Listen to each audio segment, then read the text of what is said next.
verse 8 what was addressed when God is in his state as God. Nasa kalagayang Diyos, hindi pa siya nagsasakatawang tao.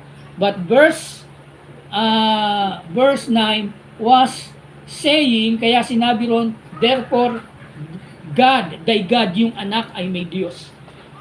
Yung anak ay may Diyos. Kaya makikita natin, ang ating Panginoong Jesucristo, nag-pray. He prayed to God the Father. Makikita natin, sinabi niya, my God, why hast thou forsaken me? Dahil yung anak ay may Diyos. Sa kalagayan niyang anak, siya po ay may Diyos. Pero sa kalagayan niyang Diyos, siya po ang Diyos magpakailanman. No? Siya po ang Diyos na ang kanyang luklukan ay magpakailanman. No? So mayroong dalawang, again, ito po ang ating